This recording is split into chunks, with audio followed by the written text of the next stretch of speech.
Before you were born, your story had already begun. You wouldn't expect a life this slow to end up in a place this dark. But it doesn't start there. It starts here. This is the life of a Slowpoke. Slow, peaceful, very predictable. A Pokémon so patient it uses its own tail as a fishing rod to lure prey. That tail releases a special scent into the water. When fish get curious, Slowpoke waits and waits, and sometimes forgets it was even fishing. This stillness isn't boredom, it's presence. In a world that rushes, races, and rages, Slowpoke simply is. But what if this quiet existence takes a dark turn? Whoa, wait. Nope, that's not you. That's some other poor Slowpoke. You're in here, curled in silence, floating in warmth, waiting for the world to begin. Your thoughts are slow, but they stretch like rivers. You've never seen the sun, but already something in you misses it. There is no fear, no rush, just the quiet hum of becoming. You blink slowly, first at the sky, then at the water, then at the pink tail lazily bobbing in the shallows. Your tail. You are a Slowpoke, and for a while, everything is exactly how it should be. The world is bright, unhurried. You fish by instinct, sitting at the river's edge. Sometimes you catch a bite. Sometimes you nap right through it. When you yawn, clouds gather above you, a strange phenomenon that's never been fully understood. You nap through most things. Bugs landing on you, the occasional tide, even the occasional Spearow using you as a resting post. Sometimes a Krabby scuttles by. He tips his shell like a gentleman and continues on. You like that Krabby. You don't know his name, but you've already decided you trust him. He has the calm of someone who's lost things before.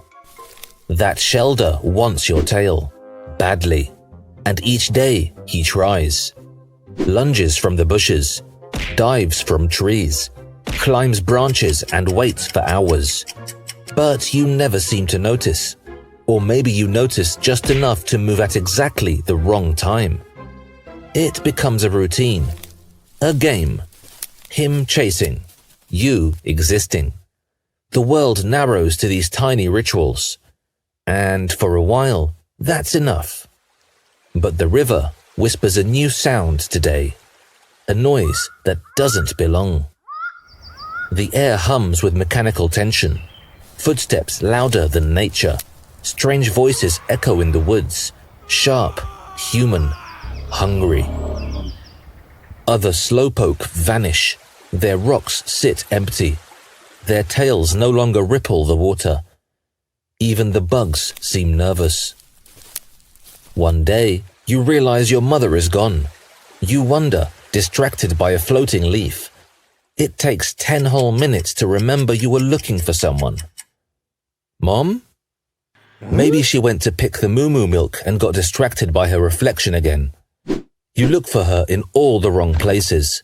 You stare at her favorite rock, as if it might explain itself. And then you drift too far. A moment of curiosity, a tug in the current, a mistake. The net is sudden, the cage, cold, metallic. You don't resist, you don't panic, and that makes you valuable. You're placed in a facility, rows of cages, concrete floors, fluorescent lights that hum like predators. The air smells like fear and disinfectant. You're in a small cage, barely larger than your body. The metal bars press against your tail. You hear the cries of other Pokémon, Pokémon that were quiet before. You see red.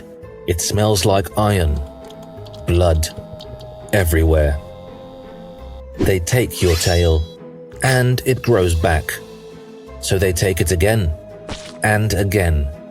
Days blur into weeks, weeks into months, tale after tale after tale. They call it a delicacy. To you, it's just a tickle, but something inside you starts to change. Not faster, just deeper. Krabby's here too. He's in the cage beside you, missing one claw. He gives you a solemn nod. He doesn't wave anymore. Sometimes he hums old songs with his shell. One day, a Meowth in a nearby cage speaks to you. Tells you his name is Claws. Friendly, clever, too clever. He talks fast, like he's rehearsed every word. Says he knows the shifts, the routes, the guards who sneak naps. He's been here the longest, he says. Watched more come and go than he can count. We look out for each other, he purrs. That's how we make it out, together. He offers advice, encouragement, the tiniest glimmers of hope. When your tail is taken, he winces in solidarity. When Krabby hums at night, Claws hums too. And one night, under flickering lights and distant thunder, Claws leans close to the bars and whispers, "Tomorrow, I'll get the butcher's keys. Be ready." You believe him, because in a place like this, belief is the only thing you've got.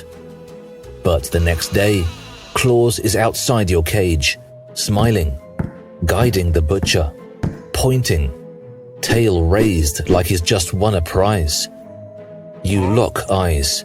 He flinches, then walks away with a bag of food. A week later, Krabby snaps off a loose pipe and tries to unlock his cage. It's quiet, too quiet. He's almost there, but the butcher sees the movement, shouts. Sirens blare, lights turn red. Krabby is dragged out of his cage by Claws. They don't just beat him, they make an example of him. They tie his remaining claw behind his back and hang him upside down in front of the others. A sign is pinned beside him. Thieves lose more than limbs. You watch, unmoving. They leave him there for hours, bleeding slowly onto the concrete. The next morning, he's gone. Rumor spreads. The only reason he's still alive is because a rich buyer had already reserved him. They wouldn't damage the product too much. He's returned to his cage eventually, limp and silent. He doesn't sing for days. A man with a butcher's apron walks past. He pauses at your cage. He stares. You stare back, not because you're brave, because you forgot to blink. He walks on. Another Pokémon once screamed. You never saw them again. Your stillness keeps you safe. Stillness becomes your camouflage, your shield. You learn the rhythm of the place. When the lights flicker, the locks click. When they come, when they leave. For others, noise is defense. For you, silence is survival. And then, in the middle of this silence, the storm begins. It starts with a yawn. Yours, of course. You're bored, sleepy, tired of being poked. And that's when it rains. Thunder crashes. Lightning strikes the power lines that snake above the facility. A transformer explodes with a deafening pop. Lights flicker. Sirens blare. A security system glitches. Doors unlatch. An alarm shrieks. Chaos erupts like a wave. Krabby hums again. This time, louder. You hum too. The melody spreads through the cages like a fuse. Guards shout.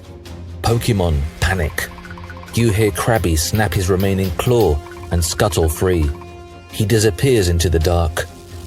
A clauncher and a corfish crashes into a locker. A Farfetch'd flies into the ceiling. While others stampede, you just walk. Out the cage, down the hall, past the guards who think you're in a box.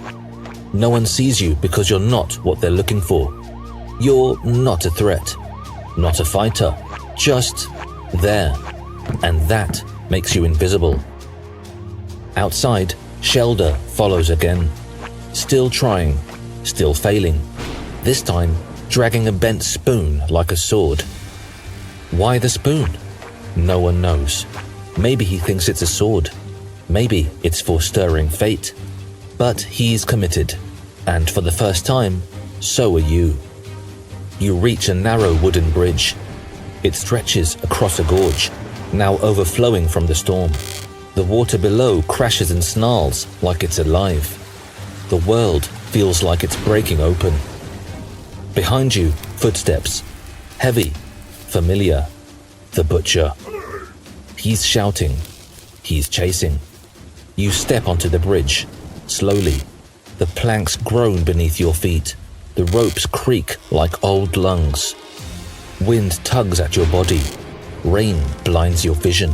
But you move. Steady. One careful foot after the other. Each step is a lifetime. The butcher doesn't wait. He charges. He's too fast, too heavy, too angry. A snap. The wood splits beneath him. A scream. And then, silence. He falls. And somewhere below, a Gyarados roars. Shellder lunges. This time, he hits his mark. The moment he bites, everything changes. Light surrounds you. Your brain pulses. Your body shifts. Slowbro. He is no longer chasing. He is part of you, anchored. You are no longer a Slowpoke. You are Slowbro.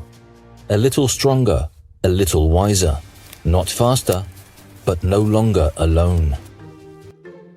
You return to the riverbank. The same rock, the same water. But you are heavier, wiser maybe, rooted. Rain falls again as you yawn. Shellder still chews idly on your tail. That cardboard sign dangles from his mouth. Krabby is back too, his missing claw replaced by determination. He waves at you.